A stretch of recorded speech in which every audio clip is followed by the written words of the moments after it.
In copyright, statutory damages can be up to $150,000 per work. So if you're digitizing millions of works, it's not just like a slap on the wrist, right? It's guess wrong, go out of business.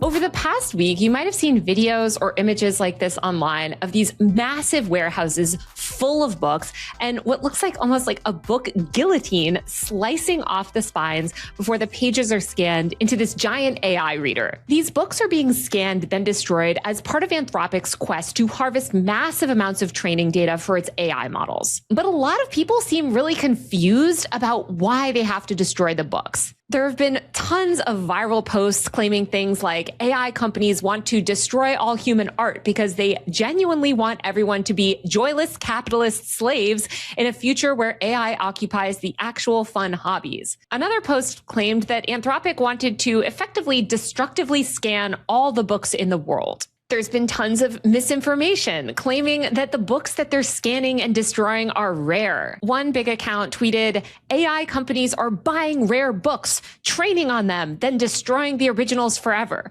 This is straight out of 1984. But as usual, the truth about what's happening is actually a lot more nuanced. Number one, as rare book collectors have pointed out themselves, genuinely rare books are not sold by the pallet. And this digitization process where books are destroyed was also not pioneered by AI companies. The truth of the situation is a lot more complicated. And I would argue the real villain in this scenario is actually our copyright system. Derek Slater is the co-founder of Proteus Strategies. He's also an iconic copyright and tech lawyer who worked on the original Google Books project. He's a legal expert who knows the ins and outs of what's actually happening. And I'm so excited that he's joining me to break down the Anthropic book destroying scandal and talk about what those of us who are book lovers can do to actually save the books. Derek, welcome to Power User. Thanks for having me.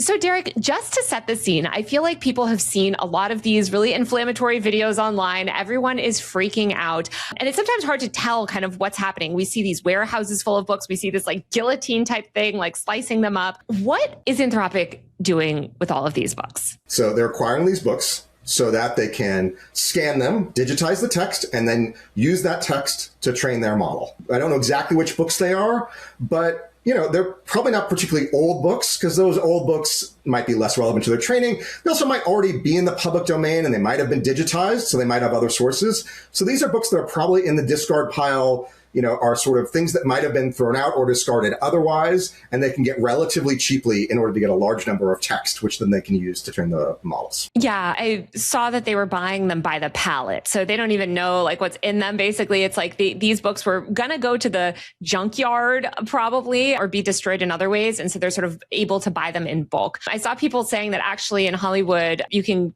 buy books similarly for like movie sets and stuff, where you could just sort of get lots of books for pennies on the dollar. That's right. This is a challenge, I think, for people in the book preservation, the space, libraries and so on, of what do you do when you run out of space and you can't necessarily afford to buy more archival space? You got to find somewhere to put them. And sometimes that means you have to sort of prioritize and put them into a discard bin, and they end up in these sort of places. What Anthropic has said is that these are not like rare, valuable books. So I think people, and we can kind of get into like what makes a rare book, like what books are out of print. I think there are a lot of older books that are maybe out of print that end up in these giant swaths of book. Like they're sort of buying these books in mass bulk, and they're not necessarily adjudicating which books are in there. They're just sort of scanning it. But I would say that the suppliers are making those adjudications. And at some point, somebody went through and made a judgment of like, this book is no longer worth keeping. And so I think like you'll see a lot of commentary online of people being like, well, they're burning the Library of Alexandria. Like we're losing all of human knowledge. And I'm just wondering, like, I don't know how much truth is there to that, because yeah, sure, maybe nobody needs an old like Windows 3.0, book, but also that those types of books can be very valuable to archivists and sort of historians. The shame of all this is that we could have built the Library of Alexandria, but it has been kept locked up by old laws, bad laws,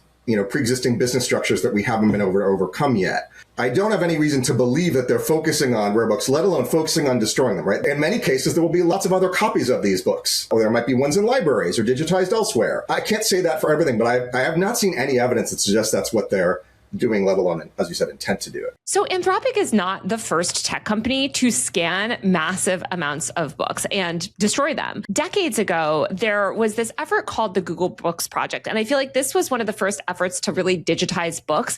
And the precedents that were set around it ended up having a really big impact on how companies today can treat different books and interact with, I guess, the publishing industry. What did it aim to do, and how did it ultimately play out? So the Google Books Project was started, over 20 years ago now. The idea was digitize books and make them searchable like the web was searchable. So Google started digitizing books, and you could search through them. It would show, short snippets from the book, not a full page, not paragraphs, et cetera, and places to go, buy the book or get it from your library if you could. They got those books in two ways. One was they worked with publishers and rights holders to acquire them. And in those cases, the publishers or the rights holders would say, actually, you can show full pages from the book in some cases. And so you could sort of like have the experience of flipping through the book in the bookstore. The other way, which addressed the vast majority of books in the Google Books database, was partnerships with libraries. So they went to libraries, University of Michigan, Harvard, Stanford, et cetera, and set up these partnerships where they received books from the libraries, from those university libraries. They digitized the book for Google's use, and then they provided the physical book and the digital copy back to the library. So the books were not destroyed in that case. So it was different in that sense. Google Books is not a product today that most people have heard about or thought about. And it is core to what Google is doing in AI, right? They have digitized over 40 million books. No one has anywhere close to that many books. To the extent books are really important in the capabilities of these models, that's a huge advantage. And that's something that has been really big for Google, even if that initial product didn't work out. So I think what Anthropic was trying to do is figure out, well, how do I compete? Well, I have to go buy books of my own. And they have, they are a lot of the same people who started the Google Books Project, and thus I expect to be quite diligent in terms of how they think about what they're buying and how, what they're preserving and whatnot. But they're trying to catch up and sort of get to a point where they can compete. If you're watching this video and you like my work, please support me on Patreon via the link below, or buy a paid subscription to my tech and online culture newsletter at usermag.co. That's usermag.co. I don't have any long-term brand partnerships, and a lot of my content is effectively demonetized. I've lost major brand deals for speaking out on certain issues and for challenging power. As you can imagine, advertisers are not exactly eager to work with somebody who covers a lot of the topics that I cover and talks about the things that I talk about. These videos I make are entirely funded by you, and I can't continue to make them without your support. So if you get any value out of the videos that I create and you want me to be able to create more, please support me on Patreon or Substack via the links below. On Patreon, I do bonus episodes, monthly Q&A live streams, and post frequent updates about my work. My Substack newsletter gives you a bi-weekly roundup of everything that I'm seeing and reading and paying attention to online. You can also get my newsletter on Patreon. Once again, the links to everything are below in the description. Every dollar of your support makes such a difference. I think it's important to note that Google is not destroying them in a way. And I think that's what's making people so upset. It is this horrible visual to see a book and have its spine sliced off. There's something sad and tragic about it. And I think that that's what people are so angry about is it'd be one thing if they were scanning all these books. I'm sure some people would take issue, as they took issue with Google, but it's the method in which they're destroying them that seems sort of unnecessary. So why is it that Anthropic can't simply do what Google did with Google Books? So there are two reasons here. One is sort of efficiency cost. The other is legal. There are lots of different commercial efforts to scan books for various reasons, including for disability uses and other accessibility uses. In those cases, taking the scan where you slice it off and you just feed the pages in is way cheaper and more efficient. And if you have a student who is print disabled, is blind and needs a chemistry book in a week, you just want to digitize it quickly. And that's not quite the Anthropic situation. There are certainly libraries that might slice off the binding, feed them through, and then they may rebind it at some point. But in many cases, I think ultimately those slips of paper just actually sit in rubber bands in a basement. They're not always rebound. I'm not saying that to sort of excuse one way or the other, just to sort of set the facts. The real key then is the law. So Anthropic, like many AI developers, has been sued for copyright infringement, including for their use of books. Again, there were two sources of books that Anthropic had. One was They downloaded some books off the internet. There's these different databases, Books3, LibGen, that contain books that were digitized by somebody else. They don't necessarily know the provenance of them, and they use them. And the judge in the Anthropic case had serious reservations about the way they went about doing that. And I'd say, it depends on how you read it, but at the very least that they had these and they didn't secure these files was bad. So the other way, and this is the way where the judge said, this is okay. They went to bookstores, they bought books, and they made a one-for-one replacement. So they had an analog copy, they digitized it, and at the end, they had one digital copy, not one digital, one analog. And that one-for-one replacement is what the judge said was okay. And given the extraordinary damages in copyright, remember, Anthropic settled the case for $1.5 billion, and there are other plaintiffs still out there. It is totally logical to say, we're not going to take that risk. Basically, the law, copyright law, has put them in a bind. For them to use books, they are incentivized strongly to do this. Well, because if they don't destroy the book, the legal liability is so insanely large, especially for so many books, that they effectively have to destroy the book. Yes. In copyright, statutory damages can be up to $150,000 per work. So if you're digitizing millions of works, right, it's guess wrong, go out of business. It's not just like a slap on the wrist. So I'm kind of wondering, what is the judge's thinking in that? Is it just like, hey, we're making a one-for-one replacement. If you have a duplicate, then you have this duplicate out there in the market that's going to affect the market somehow. What is the kind of the framework that he used to make this determination? Obviously, we can't get inside his mind, but what do you think? I think it's sort of about, well, then you would have two instead of one. There'd be a substitution if somebody's still reading that physical copy and so on and so forth. Remember, all of this is happening within the bounds of copyright law. Copyright says you made a copy. That could be infringement. Okay, fair use. We got to go through this four-factor test. Impact on the market for that book is one of them. Was it a transformative use? Well, if there's still a copy, was it? How transformative was it? Et cetera. So given that that's what the judge said they could do, I totally understand why Anthropic would not want to take the risk of coming up with some other ways of doing it. Right, because any other kind of novel way that they tried to do this and tried to save these books could open them up to such liability. And it's sort of untested waters here. Not to be so sympathetic with, this big company, but to me, that makes a lot of sense. And I feel like this is why, I saw people tweeting, if you're mad about what's happening at Anthropic, you should be just as mad at Disney and some of these other companies that really fought for the copyright system that we have today. So a couple things to know about copyright. I talked about one already. Damages can be huge, right? It's not just actual damages, these huge statutory damages. If you're working with millions and millions of works, that's huge. The other thing is that copyright applies when you commit a thing into a material object, right? You scribble something on a napkin, on a piece of paper, that is copyrighted as soon as you did it. So everything under the sun is roughly copyrighted. And so then if you think about, books, again, most books that have ever been created are not in print, are not in commerce. Maybe you could buy them out as an out of print or an out of commerce bookstore, right? You generally can't find and identify and contact and license from the rights holder because they're gone. It's true for, lots of books, but I'd say particularly in the 20th century, if we want to be able to preserve and use books in the 20th century, get a license is not an answer. When it comes to copyright, there is no registry or database or phone book of finding rights holders. A lot of time, authors and publishers may disagree on who own the rights, but even if you know this is the rights holder, finding them, contacting them is simply not feasible. And this is not just sort of a back of the envelope. This is something the Copyright Office has reviewed time and time again. It came up in the Google book search litigation. The authors and publishers themselves firmly agreed with this, that licensing is just not a solution for the vast majority of all books that have ever been published. Yeah, I feel like there's so many books that are out of print, or the publisher doesn't even exist anymore, or it was self-published and that person has passed away. It's quite complicated. And also, of course, publishers do these side deals with other imprints. There's the paperback version, the print, there's so much. Well, think of it this way, particularly 20th century books that were not born digital. There's a physical cost for each one you print and try and distribute. And if you're not going to recover that cost, you don't print the book. It's kind of that simple.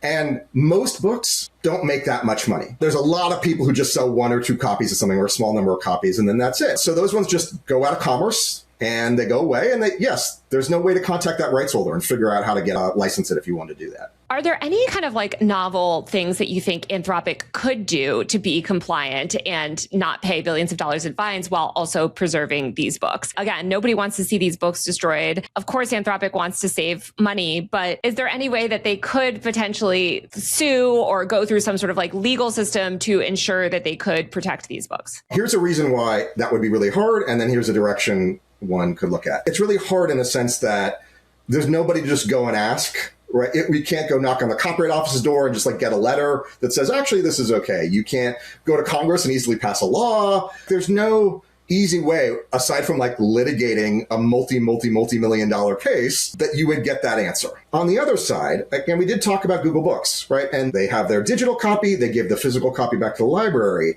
Were there different facts here? Yes. Or rather, I think there could be different facts that lead to different results. I think another thing to understand here about copyright is these sorts of cases turn on the doctrine called fair use, which is a case-by-case analysis. So even if I had a case that was kind of on all fours with what we're talking about, I couldn't guarantee you because some little fact might be different. With that in mind, though, I think one of the things that did come up in the Google Books litigation was the security controls that Google had over the copies and that the libraries had over the copies. The courts looked at both what Google did in terms of who had access to the digital copy, what were the security controls, what was it used for? Same thing, the libraries got sued by the Authors Guild. And the court said, the libraries also have good security controls. They don't let just anybody into their data center or their data repositories and do whatever. They're careful about this. And the courts, to be clear, said, if there were different security controls, I might have a different answer. But on the basis of these facts, this way where they gave the physical copy back was okay.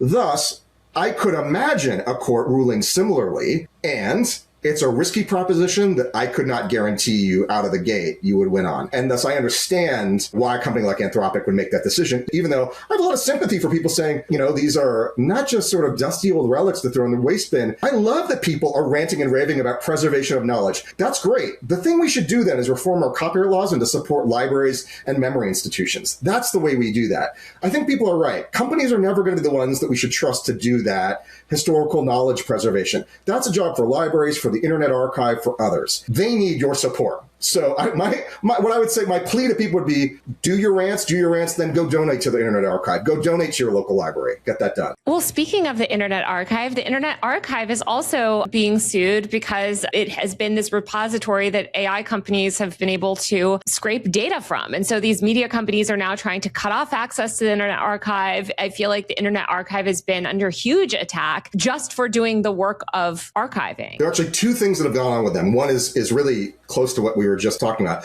The Internet Archive for a long time has been digitizing and preserving books, including both books that are out of copyright and some in copyright. They've made them accessible for people with, who are reading disabled, print disabled, the blind, again, under special laws that do allow that, but not for anybody else. And over the years, in the past, they started this program where they lend a book out for a period of time. You get full access to the book. That's just one-to-one, and that copy of the book is sort of off the shelves. You can't go look at the physical one. It's preserved, but it's in the basement somewhere, right? So it's still one-to-one. Preserve the physical copy, but only make the digital copy accessible. And they got sued for that, and they lost. So that's like even more evidence, I feel like, that a similar situation could happen to Anthropic. Yes. Now, they were making the full text of the book available to a reader, which is different than training a model. And this, again, it gets very case by case. I think the archive should have won that case too, but they didn't. And you're right. There's a lot of uncertainty in this space. That is thing one. Thing two is what you're talking about of, yes, news publishers and others have accused the archive of letting people train on their archives. I've not seen any actual evidence that that's the case. That seems to me to be a red herring of what's going on. And I think it's, sad that whether it's organizations like the New York Times, where journalists rely on the archive, or just places like Reddit that should know better about open access to knowledge, are shutting them down rather than, working with them to come up with a way where that archive can persist and they can still manage their works with respect to AI training. Yeah, absolutely. I know. I feel like the Internet Archive is just such an important tool for journalists, for archivists, et cetera. There are these claims online that I kind of want to demystify a little bit because I think people are very angry about all this stuff. And they're saying, well, Anthropic is intentionally destroying the books. The goal is to destroy the books so that we rely on AI for all knowledge. Have you seen any evidence of the company sort of intentionally destroying books in order to, I guess, force people to not rely on their AI models for this knowledge instead? No, I have seen no evidence of that. It seems also pretty far-fetched given what Anthropic is actually trying to do. There could actually be lots of good reasons to keep some copies around because you might want to rescan or do other things. I think this is about efficiency and the law. And you're right, they're a company, so they're focused on efficiency in ways public institutions aren't. But that's why we need public institutions too. It's a yes and. Copyright is if not the big barrier here. And it's important to stress this does not have to be a sort of binary you win, I lose, whatever situation. Because let's be clear. Out of print books, they're not making any money for the rights holder. They're not getting read. They're not getting used for new transformative purpose. They're just laying fallow. That's just dead weight loss. That is dead weight loss of our shared corpus of human knowledge. That's bad. I'm glad that these things are now getting used in this way that helps. And sure, we should also be finding ways to preserve the knowledge in other ways. Yeah, I think that's been sort of driving a lot of these misconceptions, this idea of rare books. When you think of rare books, you think of like somebody was saying, imagine this 500-year-old book that survived the Civil War and all this stuff, and now it gets sliced off and destroyed by an AI company. It's like, that's a very compelling image. But again, as somebody that worked in the warehouse of a used bookstore, that's not most books. And I don't know that people are reading these anyway. So I wish that we could archive more. I think these archivists and historians deserve lots more funding and all of that. But still, we have a glut of books. Yeah. And to be clear, if you're talking about the 500-year-old book, that's in the public domain. That can be digitized and preserved. There's no problem there. We're talking about this slice of knowledge that, yes, because of the Disneys and others who argued for copyright expansion, have locked up the 20th century. Copyright attaches when you fix it in a tangible medium, right? You scribble on a piece of paper, and it lasts for life plus, decades and the author, right? At this point, that means things from before 1930 or so, they're in the public domain, and we don't have the same problems. Now, it still might be efficient to do that sort of quote unquote destructive scanning, but that book also could be digitized and made available in other ways because it's in the public domain. Right. I think that's really important to distinguish. I think a lot of people don't realize that books that are effectively before the 20th century are in the public domain, and there are probably scans. They can be, retained, I guess. Well, Derek, thank you so much for joining me to break all of this down. I really appreciate your time. My pleasure, Taylor. Thank you. All right. That's it for this week's episode of Power User. If you like my work, please buy a paid subscription to my Substack at usermag.co. That's usermag.co, or support me on Patreon. I really don't have any sort of consistent advertising on this channel, so my work is entirely supported by you. I cannot continue to report on these things and try to bring nuance to these tech policy conversations without your support. I'll be back next week with a brand new episode of Power User. See you then.